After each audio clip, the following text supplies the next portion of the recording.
अस्सलाम वालेकुम नाज़रीन, माया तव्हांजी होस्ट सदफ़ भुट्टो दिल जी गहराइयुनि सां तव्हां सभिनि खे मां सिंध टीवी जे प्रोग्राम सलाम सिंध में मां भली कार थी कयां। उम्मीद कंदसि बिल्कुलु ठीक ठाक हूंदव, ख़ुशि हूंदव, मज़े में हूंदव ऐं ख़ुशि हुजो। ऐं आउं तव्हांजो पंहिंजो मेज़बान शाह जागीरानी तव्हांजे लाइ इहा ई दुआ खणी पहुतो आहियां त शाला रब करीम जूं समूरियूं रहमतूं बरकतूं तव्हांजे मथां छपर छांव हुजनि, तव्हां ख़ुशबाश हुजो, ख़ैरियत सां हुजो, जिते तव्हांजूं विखूं हुजनि, जिते तव्हांजा पेर हुजनि उते ख़ुशियूं हुजनि, उते ख़ैर हुजनि, ख़ैरियत सां हुजो, अमन अमान में हुजो, पंहिंजनि सां गॾु हुजो, परावनि खां परे हुजो, ओज में हुजो, मौज में हुजो, बाक़ाइदा मस्ती में हुजो। इहे तव्हांजे लाइ दुआऊं खणी ईंदा आहियूं ऐं तव्हांजी दुआउनि जो तोहफ़े असीं बिल्कुलु ठीकु ठाक आहियूं। बसि हिकिड़ी ॻाल्हि कंदासीं, उहा इहा ॻाल्हि कंदासीं त ज़िंदगीअ में जेको कुझु तव्हां कयो आहे उहो त थी वियो, पर इलाही सबक़ु तव्हां पिरायो हूंदो, इलाही सनीहा तव्हांखे मिलिया हूंदा, इलाही दिलि शिकस्ता बि थिया हूंदो, इलाही सुख बि मिलिया हूंदा, इलाही ॾुख बि मिलिया हूंदा, पर हिन ॾुखनि ऐं सुखनि जे विच में जेको निचोड़ निकितो उहो इहो निकितो आहे मुंहिंजे नज़र में। मुंहिंजी पंहिंजी राय आहे, शायदि तव्हां सहमत न हुजो। आउं तव्हांखे हिकिड़ी सलाह ॾियां थो, उहा इहा आहे त ज़िंदगीअ में कॾहिं बि कूड़े माण्हूअ सां मोहबत न कजो ऐं सचे माण्हूअ सां टाइम पास न कजो। बसि इहे ॿ ॻाल्हियूं जेकॾहिं तव्हां वठी वठो था, इन्हनि ते अमल कयो था, तव्हांजी ज़िंदगी ॾाढी सुठी वेंदी। ख़बर पइजी वेंदी आहे, ज़ाहिर आहे त 2-4 ॾींहं कंहिं माण्हू सां तव्हां स्पेंड कंदव, कंहिंसां गुज़ारींदव, तव्हांखे ख़बर पइजी वेंदी आहे, पर हीअ जेका दिलि आहे न इहा न मञींदी आहे। ख़बर हूंदी आहे त यार हीउ माण्हू सही न आहे, हीउ माण्हू जीअं न उहो सरफराज़ धोखा देगा इहा सॼी ख़बर हूंदी आहे, पर हीअ जेका दिलि आहे इहा चवण न वठंदी आहे, चवण में न ईंदी आहे। पोइ दिलि ते वरी दिमाग़ जो बि कंट्रोल हूंदो आहे, जेके दिमाग़ थोरो माना कमु करे न माण्हूअ जो, त पोइ इहे मसइला न थींदा। सो इन जे करे आउं चवां थो त वरी पाण कॾहिं इहो बि ॿुधंदा आहियूं त यार हीउ माण्हू ॾाढो मुख़लिस आहे, सचो आहे, पर अलाए जे छो उहो वरी भाए न पवंदो आहे। इहा वॾी ॾुख वारी कहाणी आहे। मतिलबु उहो जेको सचो माण्हू हुजे उहो वरी असांखे पसंदि न ईंदो, भाए न पवंदो, उन सां असां मतिलबु टाइम एॾो न गुज़ारींदा आहियूं। थींदी आहे जेके असां जिन सां मोहबत कंदा आहियूं उहे असां सां मोहबत न आहिनि कंदा, सचा न आहिनि हूंदा, या जेके वरी असां सां सची मोहबत कंदा आहिनि असां वरी उन्हनि सां सचा न हूंदा आहियूं, छो जे कारण उहे असांखे पसंदि न हूंदा आहिनि। सॼी ॻाल्हि हूंदी आहे पसंदि जी, मोहबत जी, सची मोहबत मिलणु हिन दुनिया में इलाही मुश्किल हूंदो आहे। ऐं सभ खां वॾी सुठी ॻाल्हि इहा हूंदी आहे तव्हां ॿई हिक ॿिए खे पसंदि कयो था ऐं हिक ॿिए सां मोहबत कयो था, उहा पोइ जोड़ी हर हाल में कामयाबु थी वेंदी आहे। पर जेकी शादियूं थींदियूं आहिनि, जीअं वालदेन करे छॾींदा आहिनि, त मतिलबु हुननि जी पसंदि न बि हूंदी आहे, पर उहा वरी हिकु सेक्रीफाइसिस जेके चवंदा आहिनि त ॿार थी वेंदा आहिनि, फैमिली थी वेंदी आहे। पोइ बसि हिकिड़ी मतिलबु उहो चवंदा, मां हिकिड़ी मिसाल यादि करे छॾी आहे, इश्क जो है चंदर गाॾो करे तूं धिकी करे मां ते धिकिया, त उहे वरी हिक ॿिए जे वक़्त खे धिको ॾींदा आहिनि, त बसि जहिड़े तरीक़े सां जीअं तीअं बि वक़्तु गुज़री वञे।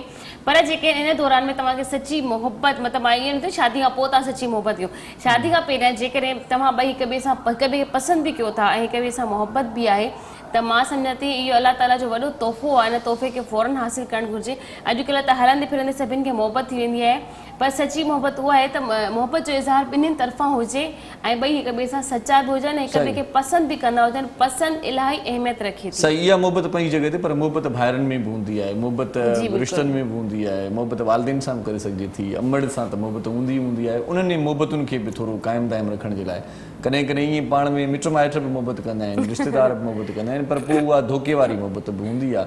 सो इन जे करे वरी बि चऊं था त जीअं सदफ़ चयो न त इश्क जो गाॾो अहिड़ो आहे चंदुर कॾहिं तूं थो धिकी कॾहिं मां थो धिकां। सो इन धिकण में ई ज़िंदगी मुंहिंजे ख़्याल में बहितर रहंदी, तव्हां उन रिश्ते खे हलाईंदा रहो। इन जे करे चंदुर गाॾे जो ज़िक्र कयो आहे, गाॾी न कयो आहे, छो त गाॾी पंचर थी सघे थी, गाॾो पंचर न थी सघे, गाॾी पंचर थी धिकण ॾुखे ई कया। सो इन जे करे उन बि सेम सां कमु वतो आहे, उहे पंहिंजी ज़िंदगी खे एॾे चंदर जे गाॾे वांगुरु धिकींदा रहनि। पर जंहिंजी शादी न आहे थी ऐं कोई कंहिंखे पसंदि करे थो, त मां सम्झां थी इरशाद बुरे हालातनि में बि पसंदि जी शादी हली वेंदी आहे। पर जेकॾहिं ज़ोर ज़बरदस्ती शादी कई वञे त केतिरा बि हालात सुठा हुजनि, पर इंसान जी जेकॾहिं दिलि जी ख़ुशी न आहे, मेंटली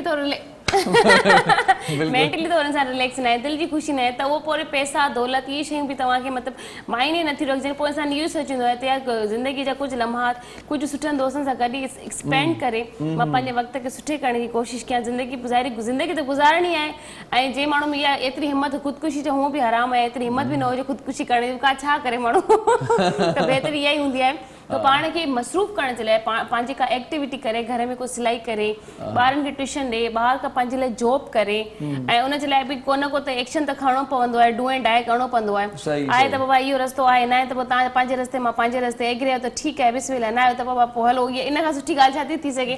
अॻलो माण्हू त चाहे इहो त असां सुकून सां रहूं। बिल्कुलु, हाणे ॻाल्हि निकिती आहे ख़ुदकुशीअ जी, त अहिड़ो ख़्यालु ज़हन में कॾहिं बि न आणिजो, ऐं जेकॾहिं कॾहिं तव्हां मायूस थी वञो, कॾहिं तव्हां परेशान थी वञो, दुनिया जे वहिंवार खां थकी मसरूफ़ कयो, कॾहिं कॾहिं ईअं थींदो आहे, फील माण्हू कंदो आहे यार मां एॾो सारो कुझु कमु कयो आहे, माना मुंहिंजो क़दुरु न आहे, मुंहिंजी वैल्यू न आहे, या मूंखां वधीक फलाणो टेकिजी वियो ऐं मूंखां वधीक हू ख़ुशबाश आहे, मां सॼी ज़िंदगी इन ई दायरे में हिते ई कमु कयो। सो इन ॻाल्हि खे जेकॾहिं मदे नज़र रखंदासीं त पोइ ज़ाहिर आहे इहो ख़्यालु ईंदो आहे त यार बसि जीअण खे बसि छॾियोसि। पर वरी तव्हां थोरो जेकॾहिं पाण खां हेठां तबिके खे ॾिसंदव न त पोइ तव्हांखे वरी स्टेमिना मिलंदी, तव्हांखे ताक़त मिलंदी। हूअं बि चवंदा आहिनि त जेको गाॾीअ ते घुमे थो त उहो वरी ॾिसे त यार मां केॾो भलो आहियां मोटरसाइकिल वारे खां, घटि में घटि हू वञे थो सीअ में, गर्मीअ में हुनखे हवा लॻे थी, लुख लॻे थी, आउं बंदि आहियां गाॾीअ में, शीशा बंदि आहिनि, मां जीअं घरां निकितो आहियां उअं ई माना फणी मुंहिंजी आहे, उअं ई मुंहिंजी ड्रेसिंग आहे, को बि माना हेॾी होॾी फेरफार वरी मोटरसाइकिल वारो, बिल्कुलु मोटरसाइकिल वारो हमरा वरी ॾिसे त यार मां माना टेकियल आहियां, हलायां थो गाॾी, पेट्रोल ते हले थी, हू वीचारो साइकिल वारो माना पेर हणी हणी थकिजी पियो आहे, चाढ़ी अचे थी त केॾो माना हुनखे प्रेशर पए थो, सो मसलो थिए थो। वरी साइकिल वारो माण्हू ॾिसे त यार पंधु वञे थो, मूं वटि साइकिल त आहे घटि में घटि। हाँ, मां बि अक्सर ईअं कंदी हुअमि, जॾहिं मूं वटि नंढी गाॾी हूंदी पोइ मां वॾी गाॾी, अच्छा मुंहिंजे वारी थोरो नज़र मथे हूंदी आहे, यार काश मूं वटि वॾी गाॾी हुजे, हाणे जॾहिं वॾी गाॾी थी वई आहे त अञा सोचींदी यार इन खां सुठी हुजे, सुठी मिली वेंदी त चवंदमि यार अञा बि बहितरीन, अञा खां वॾी गाॾी हुजे। तव्हां ॾिसो चवंदा आहिनि जेतिरो जेको आहे दरवाज़ो वॾो रखंदव न ओतिरा तव्हांजो जेको आहे न हाथी तव्हांखे जेतिरो रखिणो आहे, दरवाज़ा बि ओतिरा वॾा रखो, वॾियुनि शयुनि जी ख़्वाहिश कंदो त तव्हांजा अखराजात वधंदा रहंदा। त इंसान जी, मां तमामु नंढी हुई, मूंखे हिकिड़ी ॻाल्हि कई हुई त इंसान जी कॾहिं बि ख़्वाहिशूं ख़तमु न आहिनि थींदियूं, ऐं हक़ीक़त ॻाल्हि आहे।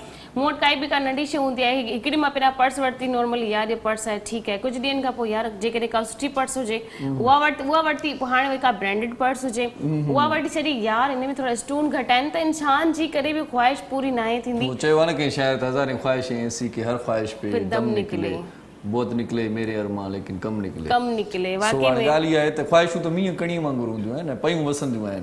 पोइ वॾा चवंदा आहिनि हाणे ॻाल्हि वरी ख़्वाहिशुनि ते अची वई, पाण ॻाल्हि मोहबत खां शुरू कईसीं, ख़ुदकुशी वरी पोइ हाणे ख़्वाहिश, इहे टे चारई मौज़ू गॾिजी विया आहिनि। पर ॻाल्हि चवण इहा आहे त वॾड़ा वरी चवंदा आहिनि त सवड़ आयर पेर ड्रिगेण घुरिजनि, ऐं वरी इहो बि चवंदा आहिनि त बाबा उहो कुझु कजे जो औखीअ वेल कमु अचे या मींहं वसंदे कमु अचे। ऐं हिकिड़ी ॿी बि मां हिन में ॻाल्हि कंदी एड कंदी हलंदसि, असांखे हर हाल में अलाह जो शुक्र अदा करणु घुरिजे। असां अलाए छो अलाह सां शुक्र न अदा कंदा, असां उन ॾींहुं जस्ट वेठा हुआसीं, मतिलबु मां इहे उहे शयूं कंदी आहियां जेके प्रैक्टिकली असां सां गॾु थी चुकियूं आहिनि। मुंहिंजी सिस्टर चए पई मुंहिंजी गाॾी जो महीने जो ख़र्चु पेट्रोल जो 20,000 आहे या 30,000 आहे, मां हुनखे चवंदी यार मुंहिंजी गाॾी जो 12,000 आहे, पर गाॾी त मुंहिंजी बि आहे पर हुनजी वॾी गाॾी आहे, मुंहिंजी नंढी गाॾी आहे, पर हुन 12,000 ते बि मां हुनखे चवां पई यार तॾहिं बि मुंहिंजो गुज़ारो न आहे। उहो 20,000 पंहिंजी गाॾी में पेट्रोल भराए थो हुजे तॾहिं बि मुंहिंजो गुज़ारो न आहे। मुंहिंजे अबू जी हुन खां नंढी गाॾी आहे, उहो चवंदा मुंहिंजा 7-8,000 6,000 पेट्रोल महीने जा लॻंदा, उहो अबू मुंहिंजो चवंदा तॾहिं बि मुंहिंजो गुज़ारो न आहे। मुंहिंजे चाचे वटि गाॾी आहे, उहो रुपयो उन जो ख़र्चु न आहे। इहो कीअं? उन गाॾी बीठी आहे हलाईंदी इहा बि सुठी ॻाल्हि आहे। हर 3 महीने खां पोइ हुनजो तेल पाणी, गाॾी जा मसला, सर्विस हे हो, मतिलबु पोइ बि असांखे इहो चवणु घुरिजे यार अलाह तुंहिंजो शुक्र आहे, हर महीनो बि गुज़ारियूं था, हर महीनो गुज़री बि वञे थो, पेट्रोल बि पूरो थो थी वञे, पैसा बि लॻी था वञनि, पोइ चवंदा आहियूं असां वटि गुज़ारो। अच्छा वरी मज़े जी ॻाल्हि तव्हांखे ॿुधायां, मां हिकिड़े भेरे ईअं करे ॾिठो हिकिड़ो महीनो, मूंखे कंहिं दोस्त चयो त यार पंहिंजी बजट ठाहियो, तव्हांजो छा प्रॉपर ख़र्चु आहे, डेली लिखंदा वञो किथे किथे तव्हां ख़र्चु कयो, अॼु छा छा कयो अथव, मूं उहो सॼो काथो लॻाइणु शुरू कयो। सची ॻाल्हि इहा आहे त पोइ खुटी पवंदो हुयुसि, पोइ मां सिलसिलो मुंहिंजो जुड़ंदो न हो। हाणे जेकॾहिं पाण हिसाब किताब नथा कयूं, कुझु हेॾे विया कुझु होॾे विया, हलाए थो अलाए कीअं, ख़बर ई नथी पए, पैसा हूंदा आहिनि। पोइ वरी जॾहिं काथो कयूं था न, हिसाब किताब ते पऊं था, 5 रुपया हेॾे विया, अॼु हे वरितोसीं, अॼु हो वरितोसीं, पोइ वरी परेशान थो थिए माण्हू, अॼु माना 4,000 5,000 ख़र्चु कया 5 कलाकनि में। पंहिंजे मथां टेंशन हावी था कयो। मूंखे बि इलाही दफ़ा कंहिं चयो तव्हां जेका आहे न पैसा सेविंग कयो, सेकेंड तव्हां पंहिंजे हिकिड़ो बजट सां हलो, हिकिड़ी बजट ठाहियो। अच्छा शायदि ख़बर अथव तव्हां, जॾहिं मां बजट ठाहिणु शुरू कई त मां जेको राशन वठंदी हुयसि सारी ॻाल्हि आहे, उन्हनि जा पैसा वधी विया, ऐं माण्हू वेंदो आहे त 2 शयूं वधीक ई खणी छॾींदो आहे, तयार हे जेकॾहिं तव्हां सुठी बजट ठाहे सघो था त पोइ खज़ाने जा वज़ीर बि जेके थी सघो था, माना उहा सीट बि ख़ाली, उहा ॻाल्हि बि आहे बिल्कुलु। ख़ैर पंहिंजी गुफ़्तगू खे कंटिन्यू कंदासीं, पर ॾाढी ज़बरदस्त हिकिड़ी गुफ़्तगू हले पई, असां सां गॾु ॾाढो असांजो तफ़रीकार प्रोग्राम आहे, डॉक्टर साहब हूंदा, असां सां गॾु म्यूज़िक हूंदी, प्रोग्राम जो इंट्रो बि कराईंदी हलंदसि, पर वक़्तु थियो हिकिड़ी ब्रेक जो हलंदासीं, ब्रेक जी तरफ़। ब्रेक खां पोइ जल्द वापसि था अचो, ॾिसंदा रहो पंहिंजो प्रोग्राम सलाम सिंध।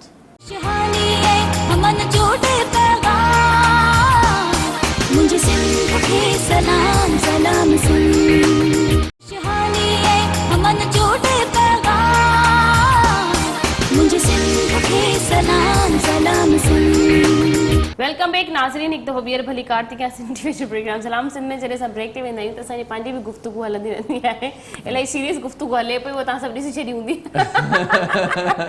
अॼु मज़े जी ॻाल्हि कई चई त मां ॻाल्हाए थकिजी पवंदी आहियां इन करे तूं अॼु ॻाल्हाए ॾांहुं मां चयोमांसि छो ॻाल्हाइण में माण्हू थकिजी पवंदो आहे इहो कहिड़ो माना अॼु नओं ख़्यालु पेश थियो आहे अॼु हिते असां वटि बहरहाल असां हिते हिनखे मूंखां जेको आहे न नवां टोटका मिलंदा आहिनि नयूं नयूं ॻाल्हियूं ॿुधण ॻाल्हाइण में बि थकी पवंदी आहियां मां घणो ॻाल्हाईंदी आहियां मां थकिजी वेंदी आहियां सही था चओ सही के माण्हू वरी ख़बर अथव कंहिंजी आदत के माण्हू मूंखे इहे मिलंदा आहिनि चवंदा आहिनि यार ॻाल्हि न पुछा कर कमकार न आहे सुम्ही थकिजी पिया आहियूं हाणे सुम्ही बि थकिजी पिया हो चवंदा आहिनि यार पासा वराए ज़ाहिर आहे त पोइ हाणे कमकार न आहे बेरोज़गारी आहे इन जे करे ई वरी ख़बर अथव वॾनि छा चयो चई बाबा बेकार खां बेगार भली माना बेकार वियो था उन खां कंहिंजी बेघर वेही वञो कंहिंजे कमु अचो ऐं कंहिंसां हेल्प कयो कंहिंजी मदद कयो ॿियो कुझु बि न त जेकॾहिं कोई रस्ते में वञे थो को कुराड़ो झूनो जंहिं वटि इलाही शापर्स आहिनि को सामान वरितल आहे हुनजो उनखे जो चाचा मूंखे ॾे त मां खणा माना कुझु न कुझु कयो वांदे वेहण खां असां वटि वरी इहो आहे त बसि वांदा वेठा आहियूं त ठीकु आहे हाणे अला पाण ई ॾींदो सही पर वताए फ़क़ीर वांगुरु करणी पवंदी आहे ज़रूरी आहे इन लाइ तव्हां बि प्रोग्राम कंदो त ॻाल्हाइणो पवंदो तव्हांखे ईअं न आहे तव्हां वेही हिते वेठा मां वेठी कोन हुअसि पर मां जेतिरो ॻाल्हाईंदी आहियां या मां हिते एतिरो खिली वेंदी आहियां मां गाॾी में पाण सोचंदी आहियां यार मां थकी पियसि एतिरो खिली आहियां मां एतिरो ॻाल्हायो मुंहिंजा एतिरा सुवाल हूंदा आहिनि पर जॾहिं वाक़ई में जॾहिं गुफ़्तगू अच्छा वरी टहक जॾहिं वधी वेंदा आहिनि त पोइ कॾहिं अखियुनि मां नीर बि वही ईंदा आहिनि माना टहकनि जो तादाद वधी वेंदो आहे त पोइ ख़ुशीअ जा इहे ॻोड़ा बि हूंदा आहिनि सो असां चऊं था त तव्हां बि सदाईं मुरकंदा हुजो टहक तव्हांजे चपनि ते हुजनि ऐं ॾुख तव्हांजे माना नसीब में हुजनि ई न तव्हां खां परे परे हुजनि ऐं हिकिड़ी मज़ेदार ॻाल्हि ॿुधाईंदी हलां शायदि जॾहिं असां ॻाल्हाइणु शुरू कंदा आहियूं त पहिरियों कोई माण्हू ॻाल्हाईंदो ई न हुजे हिकदमि जॾहिं ॻाल्हाइण में पंहिंजी हुनजी हिकिड़ी डेली रूटीन ठही वेंदी आहे त यार हेतिरा कलाक मूंखे ॻाल्हाइणो आहे ऐं अकेलो हुजे घर जे अंदरि त यार ॿियो कोई माण्हू हूंदो त ॻाल्हाईंदासीं पर हिते जॾहिं मां ईंदी आहियां त वरी खोड़ सारा अफ़राद हूंदा आहिनि माण्हू हूंदा आहिनि हुन सां गुफ़्तगू करण जो टाइम मिलंदो आहे मौक़ो मिलंदो आहे त मां इरशाद खे चवंदी आहियां मुंहिंजा सवाल खोड़ मूंखे ॻाल्हाइण ॾे मूंखे ख़बर हूंदी आहे तव्हां वञण खां पोइ मूंखे ॻाल्हाए कोन सघंदसि अच्छा वरी मुंहिंजी अम्मी हिकिड़ी मूंखे चवंदी आहे त तूं पंहिंजी शो करे अम्मी जे घर निकिरी वेंदी आहे त चवंदा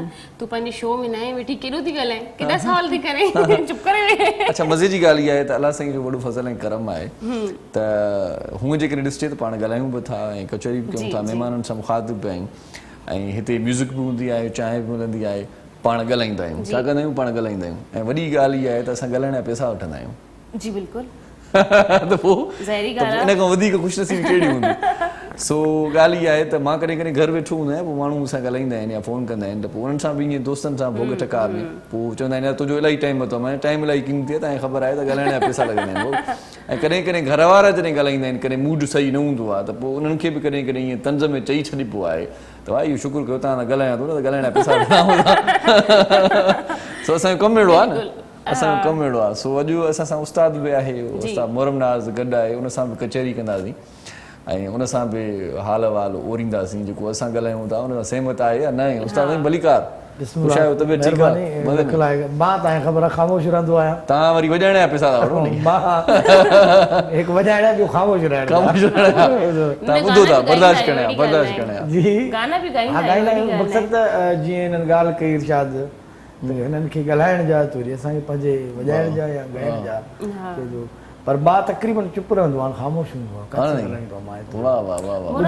जेकॾहिं असां तव्हांजो थोरो बैक था अचूं कुझु माण्हू तव्हांजी बि पर्सनल लाइफ जे बारे में ॼाणणु चाहींदा हूंदा जी जी हा मीडिया में अचण खां पहिरियां कहिड़ा स्ट्रगल कहिड़ा कशादा काटा कीअं अचणु थियो मुंहिंजी लाइफ में जेको शौक़ु रहियो आहे उहो म्यूज़िक रहियो आहे मूंखे का रांदि न ईंदी आहे ॿी हूंदो आहे जीअं भई फुटबॉल खेॾो हिन लाइ क्रिकेट खेॾी लगड़ू उॾाए मूंखे इहा कुझु बि न ईंदो आहे 13 साल जी उमिरि में मां हिन म्यूज़िक जी फील्ड में आयुसि हा ऐं स्ट्रगल ॾाढी कई आहे हिन में सची ॻाल्हि इहा आहे तकलीफ़ूं बि ॾिठियूं आहिनि यानी जीअं शुरू वारे दौर में मूं उस्तादनि सां पैसा बि मेड़िया हा साईं पैसा बि मेड़िया जीअं थींदो आहे हिकिड़ो शागिर्द पैसा मेड़े उस्ताद खे वापसि कयो या खणी वियो न शौक़ इहो ॿुधायो शौक़ इन शइ सां रहियो नतीजे खणूं आहे त पोइ सिखी कोन सघूं सो अलहमदुलिल्लाह इन पासे ध्यानु न हूंदो ध्यानु इहो हूंदो सिखजे वाह वाह इहा शुरूआती माना पहिरीं विख इहा ई हूंदी आहे ज़ाहिर आहे पोइ 1 साल जे अंदरि ई इहो अलाह जो करम थियो जो मां साल खां पोइ मंजूर सखीरानी साहिब जहिड़े माण्हू सां कीबोर्ड प्ले पियो कयां पर इहो कीबोर्ड जो ख़्यालु छो आयो साज़ त मुख़्तलिफ़ ॿिया बि आहिनि जी जी ॾाढा सुठा वणंदड़ साज़ ॾाढो ज़बरदस्त सवाल कयो अथव अच्छा वरी उन वक़्त में हाणे ही 87 जी ॻाल्हि आहे त उन वक़्त में असांजे अंदरूनी सिंध में तक़रीबन कैसेट कंपनीज़ खे छॾे करे कीबोर्ड जो तसवुर बि कोन हूंदो तमामु घटि अच्छा कुझु पढ़ियल लिखियल डॉक्टर्स या वरी कुझु पढ़ियल लिखियल माण्हू जेके आहिनि उन्हनि वटि को शौक़ु आहे कदु हूंदो मूंखे पाण हारमोनियम जो शौक़ु हुयो पोइ मुंहिंजे बाबा जी सपोर्ट रही मुंहिंजे बाबा मूंखे फस्ट टाइम जेको आहे यामाहा जो कीबोर्ड वठी मूंखे ॾिनो उहो मां हुनखे चयो हारमोनियम चयो मूंखे कीबोर्ड वठी ॾिनो मां चयो बाबा मूंखे सम्झ में नथो अचे मूंखे हारमोनियम मूंखे चयो बाबा तुंहिंजो हिन जो फ्यूचर आहे अगरि जदीद जिदत वारो साज़ हा शौक़ु आहे अगरि उन वक़्त में त ही पंहिंजो हक़ीक़त ई आहे त वॾा वॾा कीबोर्ड बि छा साईं एॾा अपग्रेड थोरी अॾी वॾी शयूं अपडेट्स थियनि थियूं पोइ मां हिनखे इम्प्रूव थींदे बि ॾिठो आहे पंहिंजे अॻियां यानी यामाहा खे स्पेशली घणियूं सही सही सीक्वेंस न हूंदो ट्रैक सिस्टम न हूंदा हिन में सिधा सिधा कुझु इफेक्ट हूंदा ऐं शुरू में ईअं हूंदो त हिकिड़ी कीज़ असाइन कयो तॾहिं ते वञी हिन में को इंस्ट्रूमेंट वॼंदो वरी हिकिड़ी इंस्ट्रूमेंट ते सभई सॼो कमु करिणो पवंदो तो इहा स्ट्रगल हलंदी रही ऐं काफ़ी यानी हिकिड़ी तवील मुदत आहे उन में कन्वेंस कोन हूंदो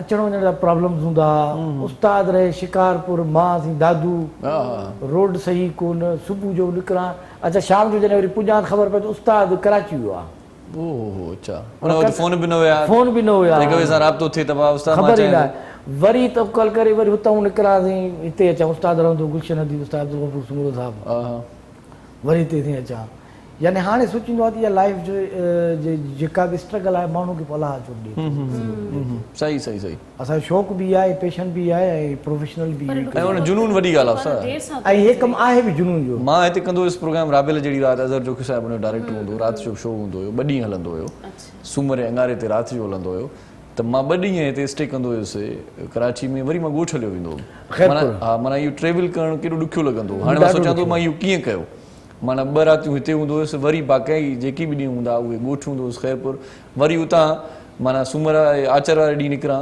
वरी सूमर ते प्रोग्राम कयां अंगारो हिते स्टे कयां वरी वञा वापसि माना हिकिड़ो 500-550 किलोमीटर परे ॻोठ आहे सही ॻाल्हि आहे त उहो वॾो हिकिड़ो ट्रेवल करणु थकिजी पवणु तव्हां ॾाढो ख़ूबसूरत प्रोग्राम कयो मां तव्हांखे पोइ माना हिमत जुस्तजू घटि न थी असांजी त माना ईअं कॾहिं बोर थी वञूं त यार हाणे एॾो पंधु करे अचूं था जॾहिं माना शौक़ु हूंदो आहे त उते ख़बर न पवंदी आहे जुनून जी ॻाल्हि कई जुनून वॾी शइ आहे जुनून हुजणु खपे कंहिं बि चिकण हाणे असां वटि बदकिस्मती चइजे या वरी जेको आहे सो बेरोज़गारी चइजे इहे बि मां सम्झो ॾिसंदो आहियां मां घणा फ़नकार जेके वीचारा यानी सिखियल बि न आहे न को वरी सिखण जो इरादो रखनि था उहे सिर्फ़ु कमाई जो इरादो रखनि था या वरी शोहरत जो इरादो रखनि था उन जी वजह मूंखे केॾीमहिल इहो लॻंदो आहे त भई असां वटि बेरोज़गारी वॾी आहे बेरोज़गारी ॾिसो पिया मुल्क में स्पेशली असां सिंध में घणी बेरोज़गारी आहे उन करे ॿिया ज़रिया माण्हू नज़र कोन था अचनि शॉर्टकट में इहो आहे त चलो भई थोरो घणो ॻायो भला ॿियो कुझु न आहे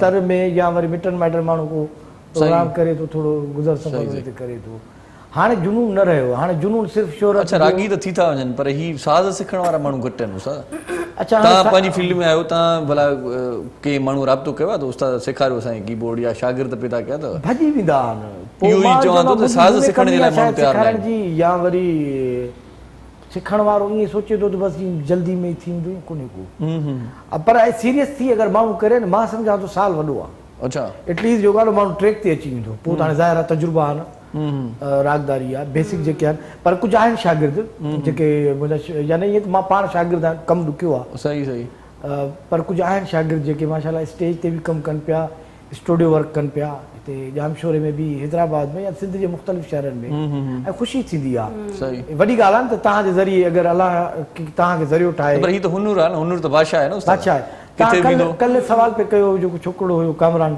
ढोलक वारो त तव्हां ढोलक छो था जेको आहे तव्हां छो सिखी तव्हां छा सवाल कयो त तव्हां ढोलक छो सिखी, तव्हां ॻाइण छो न सिखियो? हाँ, अच्छा सही। अच्छा मोहम्मद नाज़, तव्हांजे मां सवाल जो जवाबु कंटिन्यू ज़रूरु कंदसि, पर हिकिड़ो तव्हांजो गानो बि मूंखे ॿुधणो आहे स्पेशली, पर असांजो वक़्तु थियो आहे हिकिड़े नंढड़े कमर्शियल ब्रेक जो। तव्हांखे ख़बर आहे ब्रेक अची वेंदो त पोइ वरी काफ़ी ॻाल्हियुनि खे अधूरो छॾिणो बि पवंदो आहे।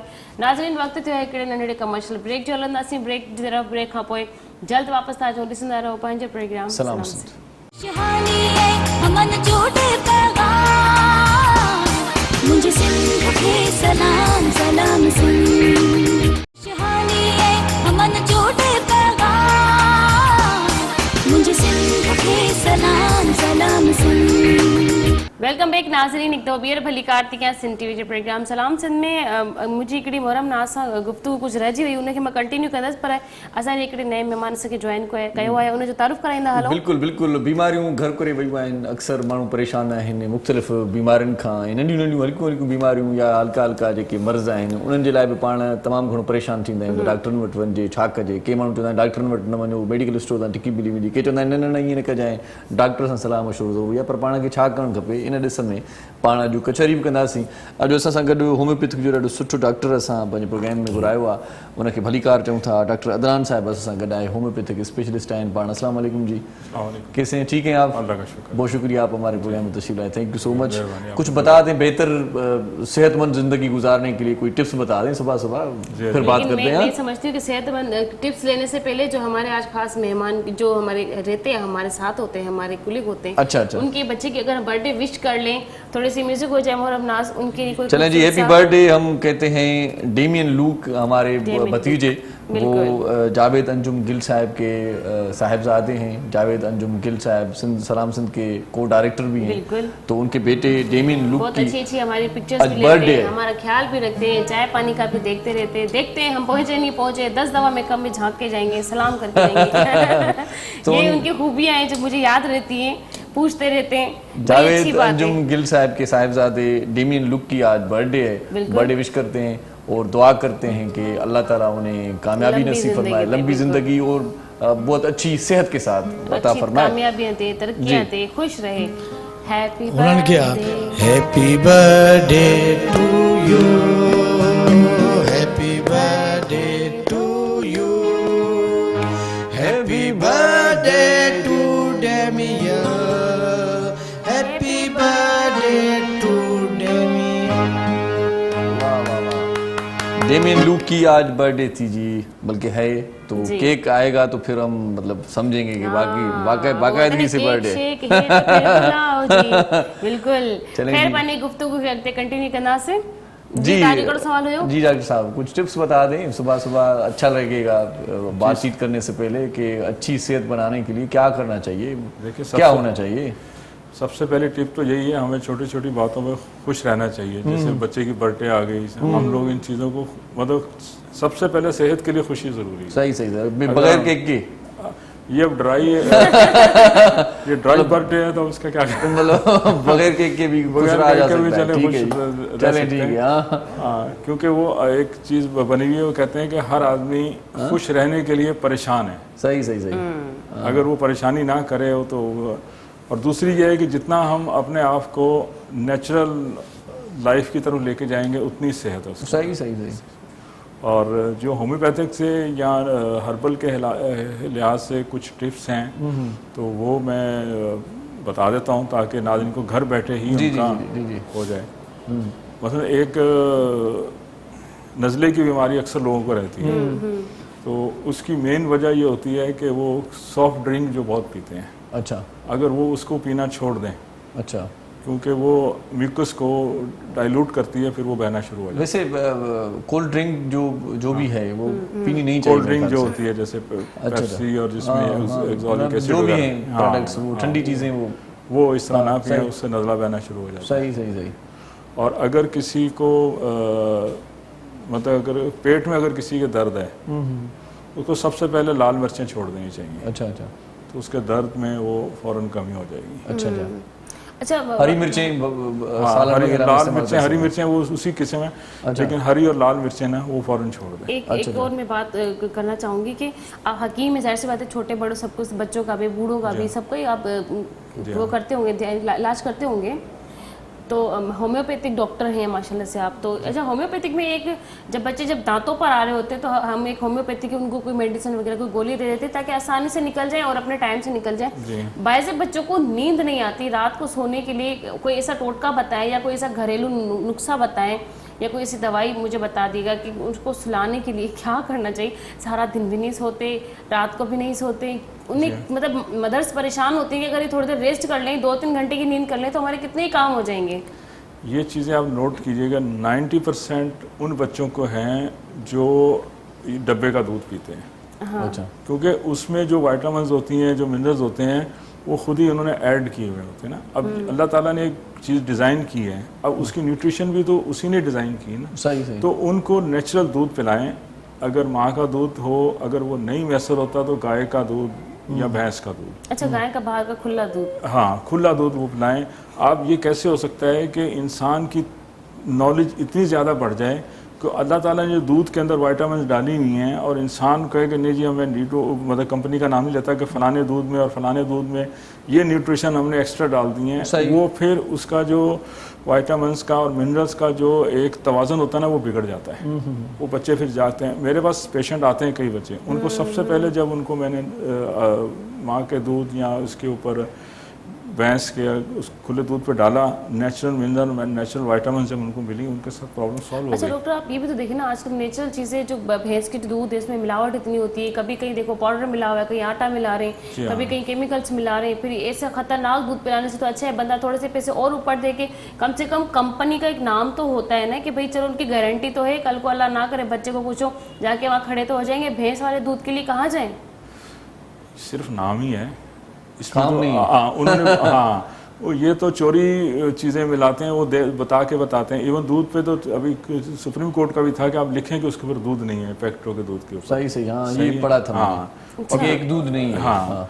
तो अभी तो मेरे पास पेशेंट आए थे, थोड़ी उम्र थी, वो बैठने लगे तो उनकी टांग में वो आ गया फ्रैक्चर। तो मैंने कहा दूध आप पीते हैं करा? मैं वो किसी कंपनी का दूध पीते थे, फिर मेरे मुंह से नाम निकलेंगे, तो इस वजह से वो दूध है ही नहीं। दूध समझ के हम लोग पी रहे हैं। अच्छा। और ये आपको केयरफुल होना पड़ेगा कि वो जो दूध जो मिलावट है कहाँ से ले रहे हैं, अच्छी जगह से ले रहे हैं। जैसे हम लोग अगर जहाँ रहते हैं हमें पता है यहाँ दूध अच्छा मिलता है, खालिस मिलता है, तो वो कुछ ना कुछ तो घर उसमें तक होता है। दूध पहुंचने में इतनी बार उसमें मिलावट हो जाती है कि पता ही नहीं चलता। हाँ जी। पता ही नहीं जो चलता पहले सच में। जिस बाड़े जी से हाँ। आता है वहां से जो लेता है वो भी मिलाता है, उसके बाद वो जिस दुकान पे शॉप पे देता है वहां पर वो मिलाता है, शॉप वाला तो मिला के देखिए हमें वो देता तो है। हमारे हाँ, खून हाँ, सच में में ये मतलब पहुंचते पहुंचते सिर्फ पानी होता है बस। हाँ वो तो हमारे उसमें शामिल और फिर होते जब हैं। घर पे आ जाते हैं फिर हम उसमें और पानी डाल के चाय और बना पानी रहे होते हैं। मैं तो पानी ढालती ही नहीं हूँ जी भाई। हाँ। मैंने खुद देखा है, मेरे घर के सामने एक शॉप है, वो पहले एक आधा किलो दूध की थैली बचा के और उसमें आधा डाल के खुद पानी भर रहा होता है थैलियों के अंदर कि 2-4 थैलियां बच जाएंगी, ये पैसे ऐसे मेरे ही पास है। आ जाएंगे। या तो ये जो खास तौर पर जो शॉप्स हैं वो तो बर्फ भी डालते हैं हाँ पहले जी। ठंडा करने के लिए। एक तरीके से उनका नाम है ठंडा के दूध खराब ना हो, एक तरीके से बर्फ पिघल के भी तो दूध में ही मिल रही है ना। हाँ जी। समझो वो तो पानी ऐड हो गया उसके अंदर। ये बस ये हमें केयरफुल रहना पड़ेगा, देखना पड़ेगा कहाँ से अच्छा दूध मिलता है, कुछ पॉइंट्स होते हैं हमें पता होता है। इसके अलावा और कोई बता दें कोई हल बच्चा की, अब तो देखिए एक तो बच्चा दूध डब्बे वाला पी रहा है, हाँ, दूसरा ये होता है एक माँ फिर ये भी सोचती है कि अगर मैंने इसको खुला दूध लगा दिया पता नहीं इसको फिर मोशन ना हो जाए या इसकी नहीं, ये हेल्थ देखें, खराब खुले ना हो दूध को जाए। बॉयल करने से नहीं होता मेरे हाँ ख्याल से। बॉयल डॉक्टर करने साहब से होता है। कहेंगे। देखिए मैं ये बता ना, ये एक बाकायदा एक पूरी एक लोगों को रिट्रेट किया जाता है कि ये चीज़ सही नहीं है, इसको पिलाएं, इसको पिलाएं। वो हम समझते हैं उसको वो मार्केटिंग। हम समझते ये हैं कि वो सेहत के लिए बताया जा रहा है, लेकिन बेसिकली वो अपने प्रोडक्ट की मार्केटिंग कर रहे होते सही बात है। तो ये इसको देखें। और वैसे ये है कि जो आम भी जो ये मैं बताने लगा था, बच्चे भी बड़े भी जो रात को सोते नहीं हैं उनके लिए बड़ी अच्छी टिप्स है। मेरे इतने पेशेंट्स को आराम आया है। अच्छा। वो ये है कि रात के खाने में अगर हम लोग रायता इस्तेमाल कर लें, उसमें प्याज डाल लें, अच्छा, तो उससे लाजमी आपको नींद आ जाती अच्छा डॉक्टर साहब, लेकिन ये बहुत तो सारे हो लोग गया कहते हैं बड़ों कि का। है। बड़ों का भी छोटा का भी। नहीं नहीं, बच्चे जो लोग- दूध पीते हैं जस्ट वो हाँ, एक उनके साल लिए तो यही है, नेचुरल दूध है और उसके लिए और यही कुछ भी नहीं है, और मतलब कोई ऐसी उसमें- चीज है, कोई सी मालिश या कोई सी दवाई। नहीं, मालिश ये है कि सरसों के तेल की जो पुरानी खवातीन करती हैं उससे बच्चों को नींद आ जाती है। अच्छा अच्छा सही। अच्छा डॉक्टर साहब, जैसे प्याज की बात की आपने कि रात को तो बाज़-औक़ात हमारे यहाँ तो लोग कहते हैं, मना करते हैं कि रात को प्याज नहीं खानी चाहिए। नहीं, रात को प्याज इस तरह नहीं है। मैंने कहा रायते के अंदर हाँ, जिसको सोने की बीमारी है वो थोड़ा सा प्याज अगर रात को उसमें यूज़ कर लेना 2-3 प्याज, मतलब नींद आ जाएगी फिर। उससे नींद आ जाती है अच्छी। सही सही, मतलब ये नहीं कि आप प्याज पकड़ के अच्छा ठूस लें। हाँ? वो तो सोया भी नहीं जाएगा। अगर कोई साथ सोया तो वो कहता तू सो ले, मैं नहीं सोता। अच्छा अच्छा, सही सही।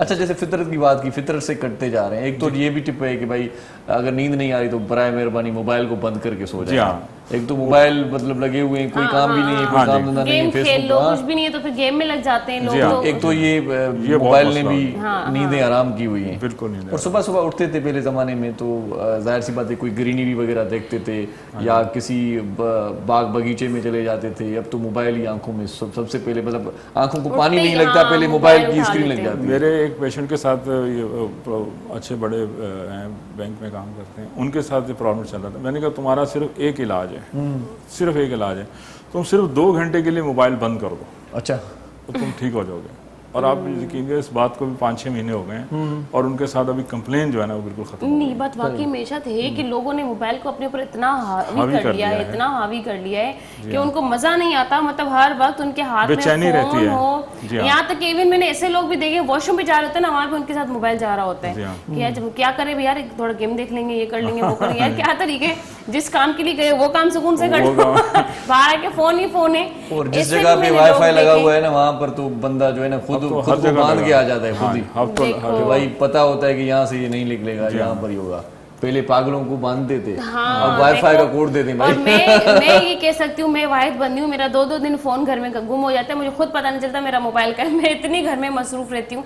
मैं ये कहती हूँ अगर मोबाइल से जान छुड़ानी है, अपने आप को खाने पकाने में, घर की सफाइयों में, घर के कामों में मसरूफ करो। मैं उन लड़कियों को जो खवातीन है, मैं तो उनको ही मशवरा दे सकती हूँ, ज़ाहिर जेंट्स तो ये काम नहीं कर सकते। मैं यकीनन कह सकती हूँ कि इतनी उनकी ये मतलब उनकी एक्टिविटी बहुत अच्छी हो जाएगी, आंखें उनकी फ्रेश रहेंगी, वो खुद फ्रेश रहेंगे, मेंटली तो उनका दिमाग रिलैक्स रहेगा, वो ज़्यादा सोचेंगे नहीं। खैर मोहरम नासा मां जी गुफ्तगू करनी हला हिकिड़ी कॉल आहे, पोइ मां मोहरम नास जी तरफ़ बि ज़रूर ईंदसि। मोहरम नास उन ढोलक वारे जो मुंहिंजो जेको सवाल आहे, असांजो अजीब ॻाल्हि मूंखे यादि आहे, कॉल वठंदासीं। हेलो अस्सलाम वालेकुम। वालेकुम सलाम, क्या हाल है सदाफाती? हेलो हेलो, अदा किया, अदा खुश है? हेलो अस्सलाम वालेकुम। तबियत सही तव? जी, आवाज में थोड़ा चेवा जाता है ना, स्टूडियो की आवाज हो जाए मेहरबानी करे। हाँ स्टूडियो की आवाज कौन भेजे गलाइन। हेलो हेलो, है ना थी गलाए आप ही? न आवाज कौन थी अचे। ओके जी, thank you so much for calling. अच्छा पंहिंजो मोहरम ना असां जेकी ॻाल्हि कयूं पिया, तव्हां जो गुफ़्तगू कयो पिया, त मां उन खां पुछां पई त तव्हां ढोलक जी तरफ़ ई छो आयो, तव्हांजो छो ध्यानु वियो हुयो? पंहिंजी ॻाल्हि कंटिन्यू कजो तव्हां। हाँ, वो ॾिसो न, जीअं शॉर्टकट में अगर आवाज़ सुठो आहे, माण्हू ॻायो, चलो को गानो ठाराए छॾियो, चलो भाई अची वियो। ऐं हीअ जीअं इरशाद साईं बि ॻाल्हि कई, हीअ प्रॉपर सिखणो थो पए, बिल्कुल टाइम ॾियणो थो पए, सिखणो त राति बि पए थो, ज़रूरी आहे। सही आहे। वो तो ॾिसो न, आर्टिस्ट सिंगर जेको हूंदो आहे उहो सम्झो त हेड आहे, उन खां पोइ पोइ जेको आहे सो म्यूज़िशियन आहिनि, पोइ आहे सिखण जी जेकी तव्हां ॻाल्हि कई आहे न, हितां मूंखे मां हिकिड़ी ॻाल्हि ॿी बि एड कंदी हल न। जॾहिं मां नंढी हुयमि त मूंखे सिंधी टाका वाका इहे बर्तन भरण जो ॾाढो शौक़ु हूंदो हुयो।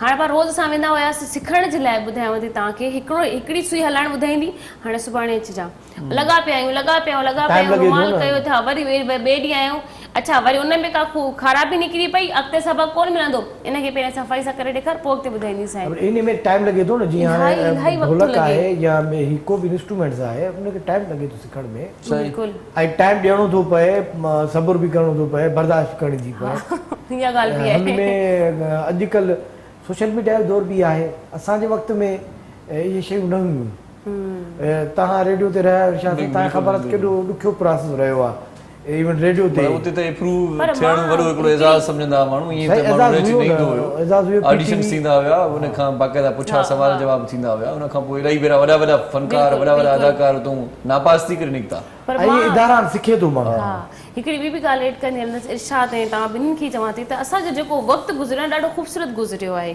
असां कॾहिं उन वक़्तु गुज़ारे नथा सघूं। असांजा जेके नंढपण आहिनि, स्कूल वञण जा पंध आहिनि, ट्यूशन वञण जा, असांजा जेके उस्तादनि असां ते मथां महिनत चङो कई थियो आहे। भला हिन बार इहो त चई त हे असांजे ज़माने जी आहे।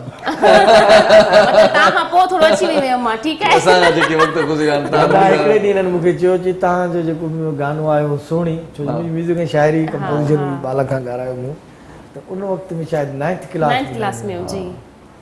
हाणे उन्हनि मूंखे ॾाढो दुख जो मां हेॾो वॾो आहियां। 18 साल थी विया आहिनि। 2005 में इहो आयो आहे गानो। 5 में, हाणे 2021 हले थो, घणा साल थी विया? सही ॻाल्हि आहे।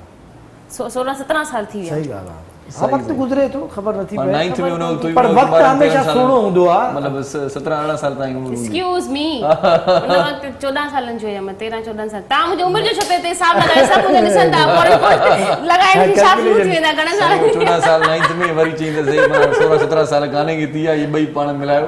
यानी अंडर 40 थी वियो, अंडर 40 थी वियो, 30 खां टिप जाने अंडर 40 थी वियो। चलो तूं अंडर आहे भई, अंडर खां ॿाहिरि निकिरे। इहो वॾो मसइलो आहे। ये ग़लत ॻाल्हि आहे। तव्हां लाइव में ॻाल्हियुनि में तव्हां मुंहिंजी उमिरि जो सॼो हिसाब लॻाए वेही रहिया आहियो। मां न लॻायो, मां सिर्फ़ु एतिरो चयो त भई यानी ही उन वक़्त में नंढी हुई, पाण स्कूल वारो दौर हुयो।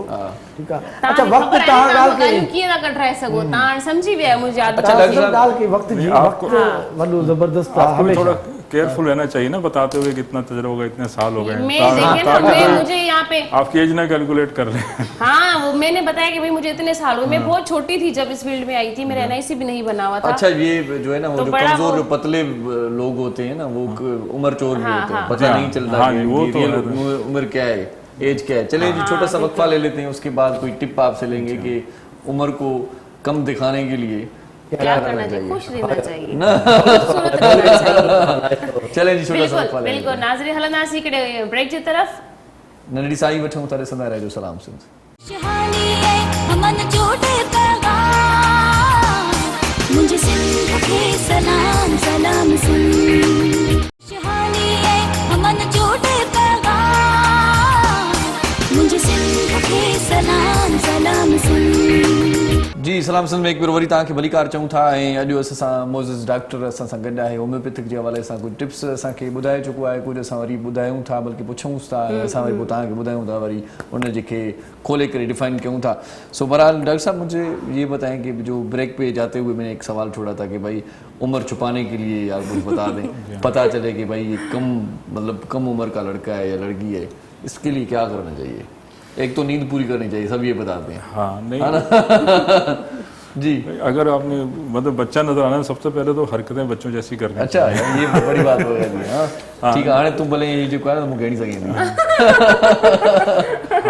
लेकिन ये हेल्थ के लिए सबसे पहले तो झुर्रियाँ वगैरह जैसे आती हैं ना, उसके ये तो कोलेस्ट्रॉल कंट्रोल करना पड़ेगा। अच्छा अच्छा। हाँ, पराठे जो आते हैं ना, वो जब चेहरा फुला हुआ महसूस होता है तो वो फिर उससे मतलब पराठे खाने से चेहरा भी पराठों पराठे वगैरह और ज्यादा सिद्धि मोड़ ना, जब तक पराठे नहीं खाओ, मैं ऐसा लगता है नाश्ता ही नहीं किया। पराठे खाने से चेहरा भी पराठों जैसा हो जाता है। समोसे और इस किस्म की जो होता है ना, सूजी भी LDL जो है वो उससे। और दूसरा ये है कि बाज़ चीज़ें ऐसी हैं जिससे ना चेहरे पे वो आ जाते हैं, काले दाग से आ जाते हैं। जैसे अगर हल्के होंगे ना, अगर आपके उसमें आपका आम तौर पे गुर्दों का कोई प्रॉब्लम होता है। अच्छा अच्छा। अच्छा, तो उसके लिए हाँ, उसके लिए ये है कि आप जो है ना वो ऐसी चीज़ें ना लें जो गुर्दों के लिए वो हो। उन्हें पानी ज़्यादा सबसे पहले पानी ज़्यादा पिएं। और गुर्दों के लिए बहुत चीज़ इफेक्टिव है। सबसे पहला इलाज, अगर गुर्दों की आपको तकलीफ हो, उसका पहला इलाज ये है कि जो उसका खोपरे का पानी होता है, उसके अंदर सादा पानी मिक्स करके, नारियल के पानी में सादा पानी मिक्स करके पी लें। गुर्दों की जो कहते हैं फर्स्ट एड वहीं पर हो जाएगी। अच्छा, ठीक है। और एक आपने देखा है चश्मा सा बन जाता है, लोगों के ऐसे दाग बनते हैं, वो लिवर की वजह से बनते हैं। अच्छा। और लिवर में भी ये दो चीज़ें होती हैं, एक तो उसमें मसूर या दाल मसूर की वजह से ज़्यादा इस्तेमाल से। अच्छा अच्छा। और एक बीफ के ज़्यादा इस्तेमाल से। अच्छा, एक और सवाल मैं करना चाहूँगी, प्रेगनेंटेशन के जो निशान हो जाते हैं ख़वातीन के, उसको रिमूव करने के लिए ऐसी क्या खुराक का इस्तेमाल करना चाहिए कि आस्ते आस्ते वो ख़त्म हो जाए या हल्के हो जाएं? चलो, उसके लिए सबसे पहले ये है कि जब ये शुरू के महीने 1-2 महीने होते हैं ना, उसमें जो खुराक है ना बिल्कुल लाइट होनी चाहिए, लाइट रखनी चाहिए। लाइट और पतली। बेटी खा, हाँ हाँ, और खा, वो उसमें खुराक बिल्कुल लाइट खुराक होनी चाहिए। और ऐसी हो कि उसमें वो एनर्जी ज़्यादा हो, लेकिन ऐसे जो पराठे और ये इस किस्म की चीज़ें जो नहीं, लेकिन चले अभी तो निशान हो गए, हाँ बच्चे भी हो गए, सब हो गया। अब उस चेहरे को साफ करने के लिए क्या करना चाहिए? आप अभी का बता रहे हैं कि खुराक हल्की रखनी चाहिए। हाँ, ये तो शुरू में आपको हल्की रखनी चाहिए। हाँ। बाद में फिर उसका ट्रीटमेंट है। ये सब्जेक्ट वैसे हमारी फीमेल डॉक्टर्स का है। अच्छा।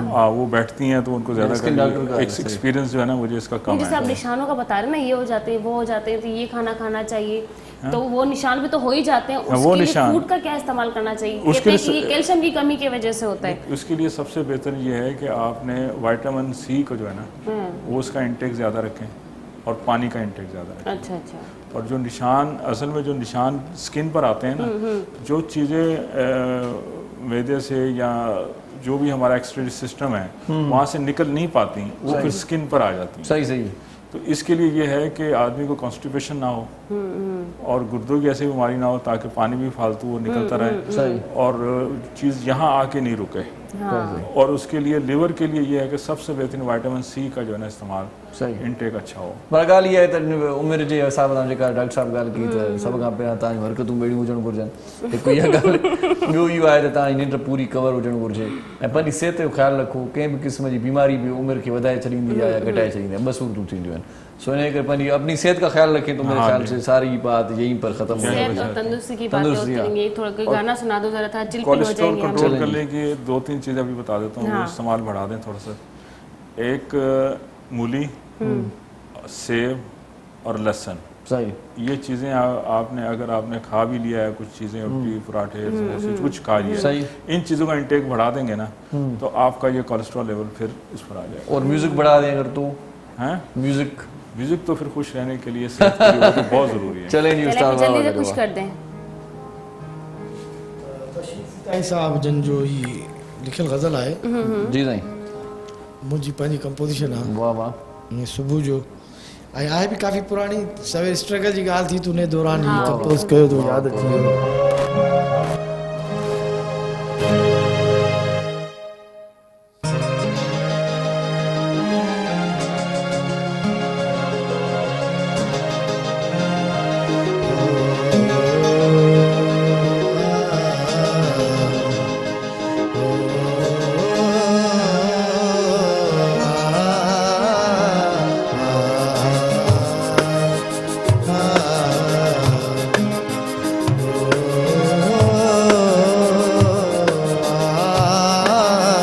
कल की न हुई मुझे, कल की न हुई मुझे,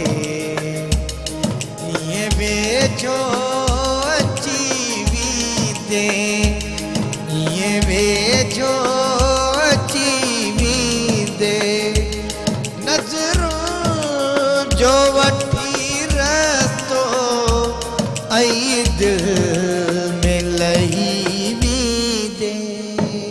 कल की न हुई मुझे, कल की न हुई मुझे, ये बेचो अची वी दे, ये बेचो अची वी दे, नज़रों जो वठी रस्तो आई दिल में लही वी दे, कल की न हुई मुझे, हाँ कल की न हुई मुझे।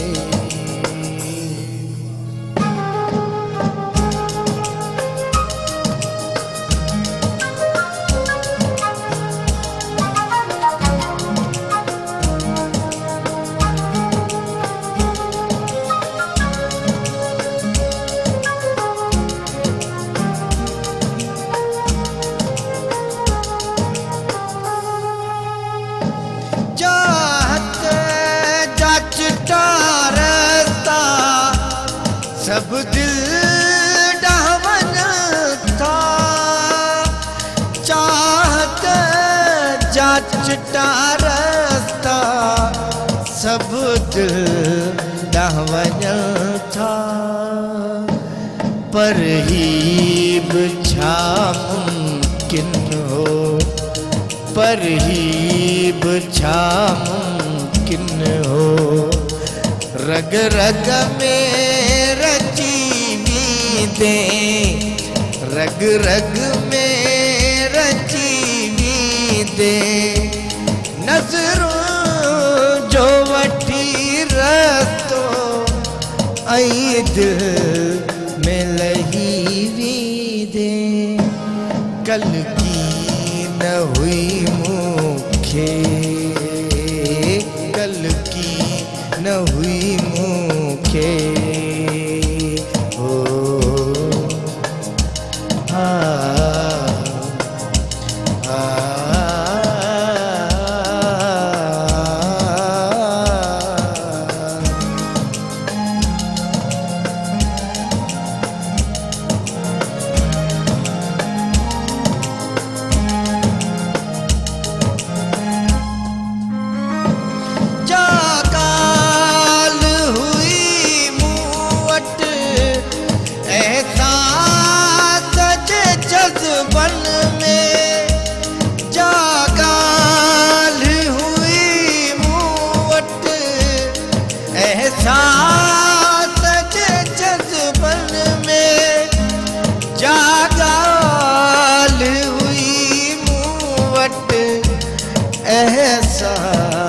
सजे जज्बन में सागाल तुम लुढ़कन में,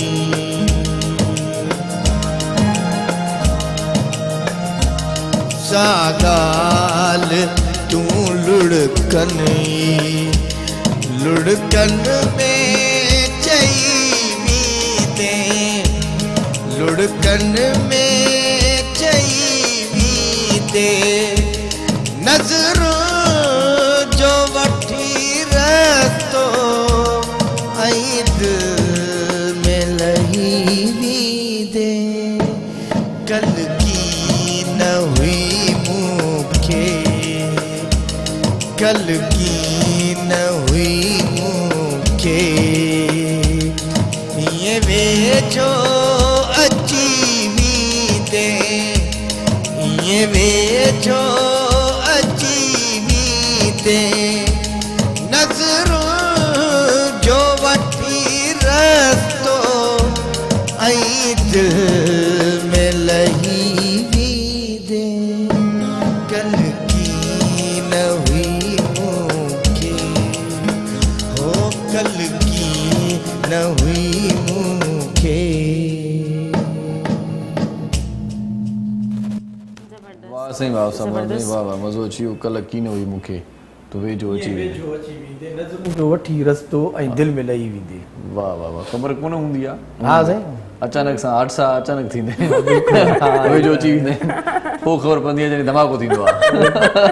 अखियुनि जो ऐं सदा दिलि खे, शायदि ईअं क़िस्म जी शाइरी हूंदी आहे। वाह वाह वाह, शाइरी जूं सिलेक्शन कीअं मां पाण ई था कयो या कोई तव्हांखे चवंदो आहे त हीअ तव्हांजे आवाज़ में ॾाढो सुठो लॻंदो कलाम? असल में मुंहिंजो तालुक त म्यूज़िक सां आहे, कंपोज़िशन सां आहे। कॾहिं कॾहिं दोस्त सलाह ॾींदा आहिनि यार हीअ उस्ताद ॻाए शइ भली अथई, हिन दौर में सलाह ॾियण वारा घटि हूंदा आहिनि।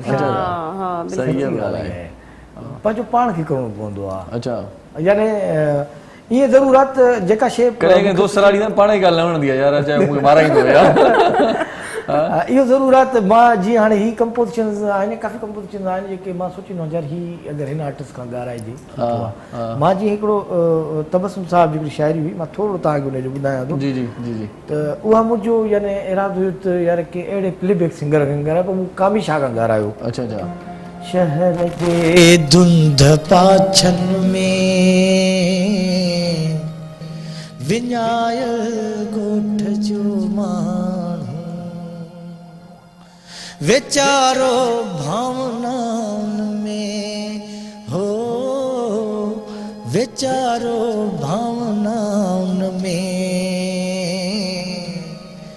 वकोड़ियल ॻोठ जो माण्हू ऐं उन बयार तो वाक़ई भलो ॻायो सो कंपोज़िशन सां ताल्लुक़ आहे न पर कामिशा खे शाबाश आहे जो भावनाउनि चई हो न हू पठाण थी करे सिंधी ॾाढो सुठी ऐं तबस्सुम साहब पाण बि मौजूदु हुया उनजी वोकल में मुंहिंजो चवण जो मक़सदु आहे मुंहिंजो तालुक़ु कंपोज़िशन सां पोइ कंदो रहंदो आहे पोइ कॾहिं कॾहिं ईअं मूड थींदो आहे त भई हीअ ॻाए ॾिसां सही सही सही सही सो इन करे मुंहिंजो सिलेक्शन जो तालुक़ु एतिरो आहे पंहिंजे ॻाइण सां सही सही सही बाक़ी ॿियनि जी सिलेक्शन में इन्वॉल्व थींदा आहियूं अच्छा कॾहिं कॾहिं ईअं सोचींदा आहियूं त यार जेकी मौसीक़ार आहिनि उहे पाण सभु कुझु उन्हनि वटि आहे स्टूडियो पंहिंजो मौसीक़ी पंहिंजी किथे माना पैसा ख़र्च न आहिनि करणा पोइ बि उन्हनि जा ट्रैक्स या उन्हनि जी शाइरी या उन्हनि जो आवाज़ु कलाम घटि माना मार्केट में ईंदो आहे न सबबु छा आहे पोइ वेन त माना डेली माना को न को कमु कनि तहलको हुजे यार सॼो कुझु पंहिंजो आहे बिल्कुलु पहिरीं ॻाल्हि इहा त कुदरत जो हिकिड़ो निज़ाम आहे त हर माण्हू ॿिए माण्हू जो मोहताज आहे अगरि हर शइ हिकिड़ो माण्हू करे त पोइ ख़तमु न छो जो अलाह पाक हर शइ जा जेके आहिनि जोड़ा ख़लकिया आहिनि सही सही यानी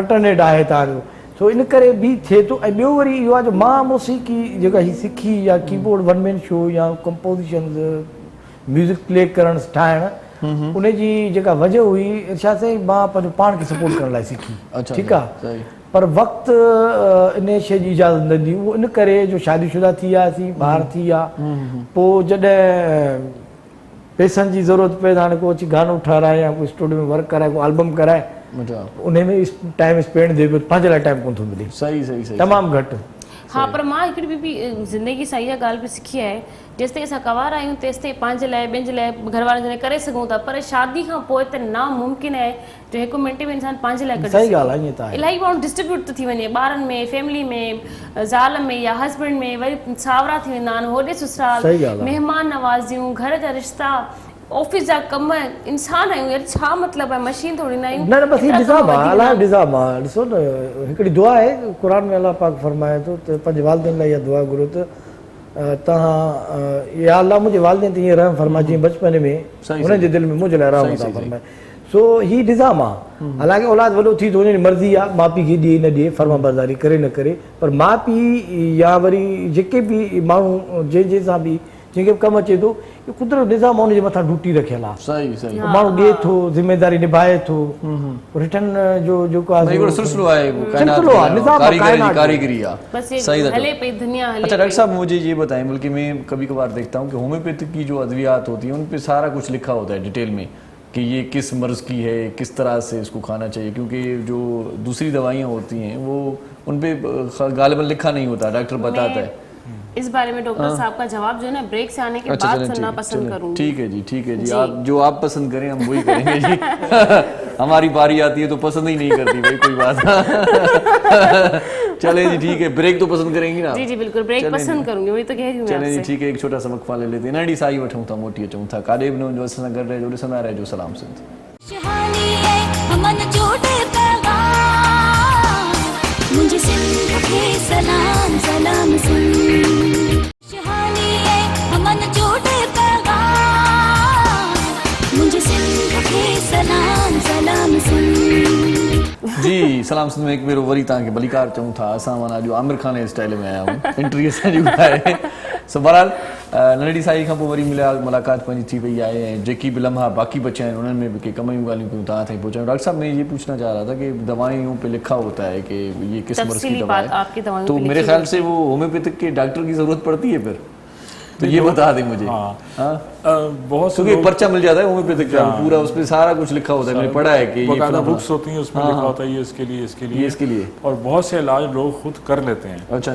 और इवन मैं जानता हूँ खवातीन को उन्होंने आगे इलाज शुरू कर दिया हुआ है अच्छा हाँ पहले उन्होंने टिप्स इस्तेमाल बहुत सारे तो होम्योपैथिक के डॉक्टर ऐसे ही बन गए घर बैठे सारा कुछ याद कर लिया क्योंकि इनके साइड इफेक्ट लिमिटेड हैं इतने ज्यादा नहीं साइड इफेक्ट अच्छा उस वजह से अगर फायदा ना हो तो नुकसान भी नहीं होता अच्छा अब तो लोग वैसे ही यूज कर लेते हैं आम बंदे के लिए कि यार ये होम्योपैथिक है ना इसका कोई फायदा है ना कोई नुकसान है अच्छा तो ये है कि इस वजह से लोग उसको यूज कर रहे हैं उसमें काम भी आ रही है लोगों को सही लोगों को दवाएं याद है और इवन मैंने ये भी देखा है कि कुछ मेरे पेशेंट आए तो उन्होंने वो होम्योपैथिक दवाई यूज़ करे तो उन्होंने कहा कि मेरे एलोपैथिक डॉक्टर ने बताई थी कि ये वाली दवाई यूज़ कर लो तुम और मेरे पास कुछ लोगों उनको भी कहा कि एलोपैथिक से ये इलाज करवा लो वरना हम ऑपरेशन कर देंगे सही तो इस तरह ये है कि लोग उसको सही से। वैसे क्या समझते हैं, होम्योपैथिक पे रिलाई करते हैं लोग, मतलब जी हाँ, एतबार ज्यादा हो गया है मेरे इवन ख्याल से। के अब एलोपैथिक की दवाएं नुकसान भी देती हैं। हाँ, उनका वो होता है, साइड इफेक्ट होते हैं, इनके सही। साइड इफेक्ट बहुत कम होते हैं। सही सही। और दूसरा ये है कि लोग अब हॉस्पिटल में जाने से, लोग, मेरे पास इतने पेशेंट, हमारा रश रहा है इन दिनों में कोविड की वजह से, कि लोग हॉस्पिटल में जाते हैं तो उनको पता है वहाँ कोविड के पेशेंट होंगे, वहाँ रूम होगा, उसकी मतलब ख़तरा होता है अच्छा अच्छा।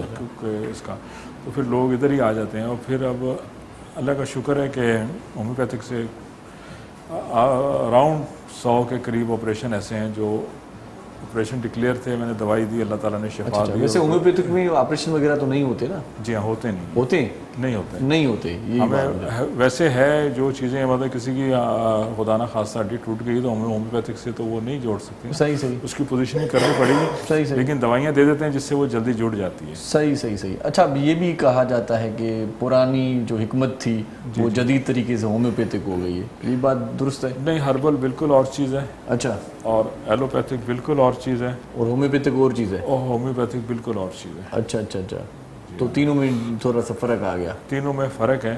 सही। और बल्कि ये कहना चाहिए जो पुरानी हर्बल है, अच्छा, वो कौन से अमराज हैं जिनके लिए ये कहा जाए कि भाई होम्योपैथिक में इसका बेहतरीन इलाज, एलोपैथिक से ज़्यादा होम्योपैथिक पे रिलाई करते हैं? बहुत सारे ऐसे इलाज हैं कि ब्लड प्रेशर का अगर किसी को बीमारी हो गई है तो वो कहते हैं सारी उम्र चलेगी। लेकिन मेरे अपने पेशेंट हैं, मैं उनकी मिसाल दे सकता हूँ, उनके नाम बता सकता हूँ। अच्छा, जिनको ब्लड प्रेशर की बीमारी थी अब वो ठीक हो गए हैं। अच्छा, ज़बरदस्त। ठीक है। उसके अलावा अस्थमा है, उसका इलाज दमा की नहीं, बीमारी। हाँ, दमा की जो बीमारी, सही। उसका इलाज होम्योपैथिक में है, लोग ठीक हो जाते हैं। कैंसर के बहुत से, अच्छा, कैंसर तो बहुत बड़ा मर्ज है, बहुत से वो ठीक हुए हैं। अच्छा, बिल्कुल ठीक हुए हैं। फिर देखो, अल्लाह पाक जिसको शफा दे, जिसको जिंदगी ये है। बख्शे, इंसान कोशिश ही करता है। लेकिन जो ये इन्होंने ब्लड प्रेशर बताया, ब्लड प्रेशर को मुझे हुए हुए कितने साल हो गए, मैंने कितनी दवाइयाँ की, मेरा ठीक नहीं होता। मुझे ब्लड प्रेशर हो जाता है ज़्यादा शोर से, ज़्यादा गुस्से से, ज़्यादा सोचने से, टेंशन लेने से, ज़्यादा स्ट्रगल करने से, ज़्यादा गर्मी से, इन चीज़ों से मुझे बीपी हाई हो जाता है। ज़रा से भी खाने में तेज़ नमक हो जाए तो मैं समझो नस फटने वाली है। बहरहाल अल्लाह खैर करे इनकी सेहत, आपकी सेहत के लिए हम दुआ गो हैं। वैसे जिस बीमारी का आप जिक्र करेंगे ना, वो मुझे होता है, वो होता है। ये मुझे पता था यही कहने वाला है। जिस बीमारी पे भी आप बात करेंगे नहीं है, मुझे अल्लाह खैर करे। तो ये अपना कोई ना कुछ बता देगी कि मैं पहले मुझे हुआ था, उसके बाद मुझे है। देखिए हंस रही है तो उसका मतलब ऐसा ही होगा। नहीं, एक चीज़ हमने पढ़ी है, एक जगह नहीं पढ़ी, मैंने 3 जगह से मुख्तलिफ रेफरेंस से पढ़ी है कि जितनी भी बीमारियां हैं वो हमारे दिमाग में होती हैं। अच्छा, दिमाग बताता है तो बीमारी होती है। अच्छा अच्छा। अगर हम आपको अपने आप को सेहतमंद समझें, ये कैसे हो सकता है डॉक्टर साहब? दिमाग बताएगा तो बीमार होंगे? हाँ, आपको दिमाग बताता है कि जी ये अच्छा, जैसे बहन का जो कहते हैं इलाज नहीं होता, अब मैं कभी कभी हमेशा फील करते हैं ना, यहाँ कोई देख रहा है या यहाँ कोई चीज है तो वो फील होने लगती है कि यार है कोई वहां से भागो। और जिस दिन ये होता है ना, या जिन है, जन्नात है, पंखा हिल रहा है, खुद ही हिल रहा है, वो पंखा हिलने भी लगता है, तो ये अपने हमारी सारी माइंड की बात होती है। सारे आपके माइंड के बाद है। जब आप सब्र कर लेते हैं बीमार, और कुछ लोग बीमार, कोई शापर वगैरह टंगी हुई हो तो दूर से वो जिन लगता है। हाँ, ऐसे ही है। डॉक्टर साहब, कभी जैसे मुझे सोना होता है जल्दी, अब मैं कहती हूँ मुझे नींद आ रही तो मुझे नींद आ जाती है, और कभी नींद आ भी रही होती ना, अब कहते हैं ना अब मुझे नींद नहीं आ रही, अब मैं नहीं सोऊंगी तो बाकी में नींद उड़ जाती है। बिल्कुल ऐसे ही है। जिनको, अगर मैं बाद लोगों से पूछता हूँ जैसे कोई इसके एडिक्शन वगैरह होती है, लेकिन डॉक्टर साहब ब्लड प्रेशर की जो तकलीफ है ये तो हम सोचते भी नहीं है, तब भी हो जाती है। नहीं, हम देखिए कुछ बीमारियां जो है ना, वो काफी चीजें मैंने आपके एग्री की है, लेकिन ब्लड प्रेशर मुझे खुद ब खुद हो मैं आपको जाता एक है। चीज़ बताऊं, कुछ बीमारियां ऐसी हैं कि जो करवाई गई हैं। मतलब कि ये ब्लड प्रेशर आप जो हम लोग समझते हैं कि 82 से 120 होना चाहिए। अब मुझे बताएं, 7 अरब दुनिया है, ऐसे कैसे मुमकिन है कि 7 अरब का ब्लड प्रेशर एक जैसा हो? वो तो डिफरेंट ही होगा ना।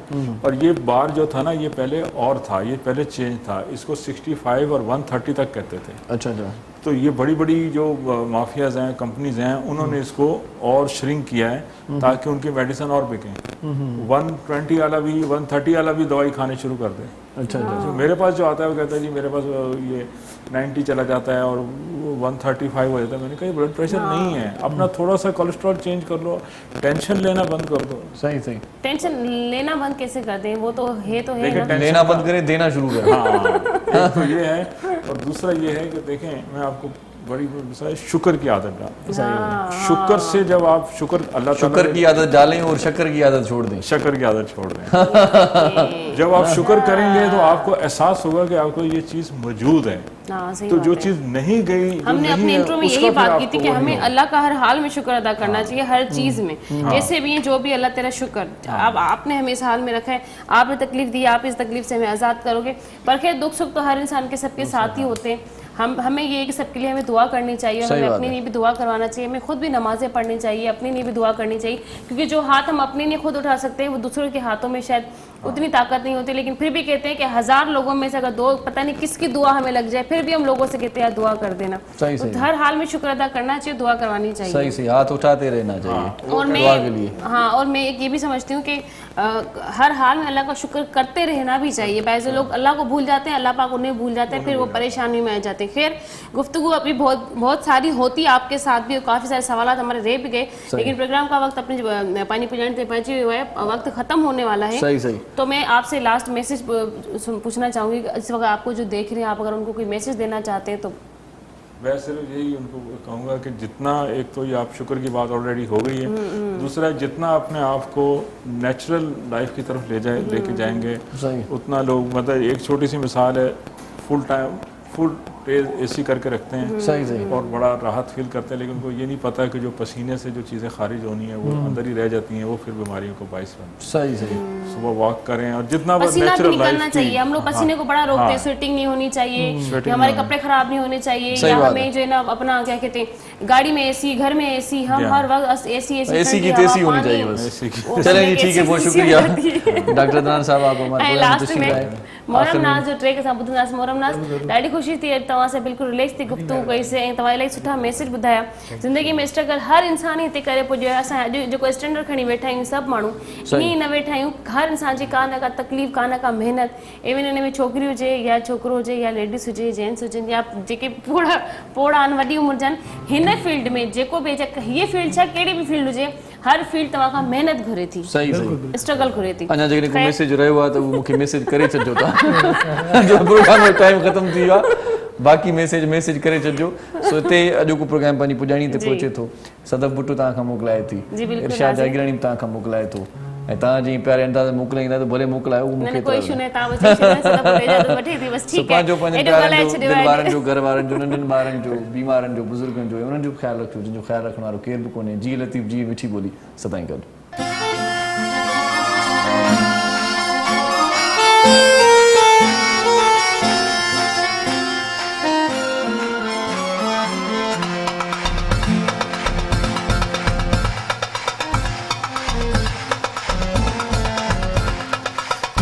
जे दर के छॾे मां काॾे वञा वञा वञा, तुंहिंजे दर के छॾे मां काॾे वञा वञा वञा। धी पूरी नाहे मुंहिंजी आस अञा, धी पूरी नाहे मुंहिंजी आस अञा, तुंहिंजे दर के छॾे मां काॾे वञा। तुंहिंजे दर के छॾे मां काॾे वञा वञा, तुंहिंजे दर के छॾे मां काॾे वञा वञा। थी पूरी नाहे मुंहिंजी आस अञा, थी पूरी नाहे मुंहिंजी आस अञा, तुंहिंजे दर के छॾे मां काॾे वञा। तुंहिंजे दर के छॾे मां काॾे वञा वञा वञा।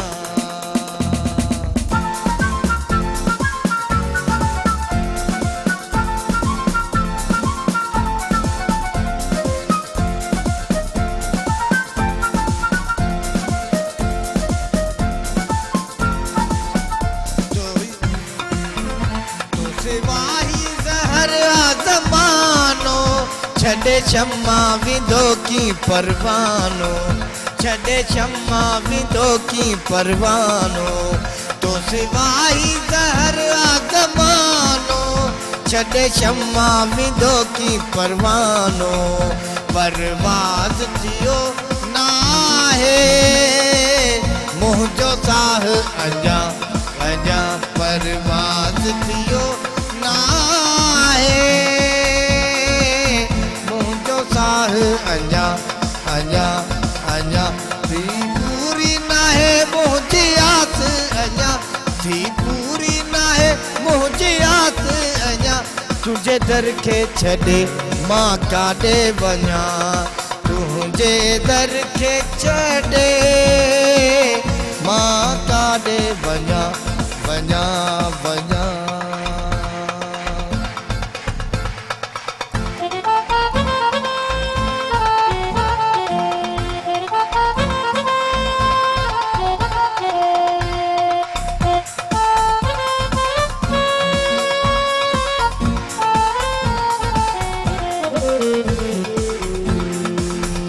बहादुर आसी तुझे अपना रे जिया जग में जानी तो सहारे बहादुर आसी तुझे अपना रे जिया जग में जानी तो सहारे शायद ना है खबर तो के जानी अञा अञा थी पूरी ना है मुझी आस अञा थी पूरी ना है मुझी आस अञा तुझे दर खे छॾे मां काॾे वञा तुझे दर खे छॾे मां काॾे वञा वञा वञा मां काॾे वञा वञा वञा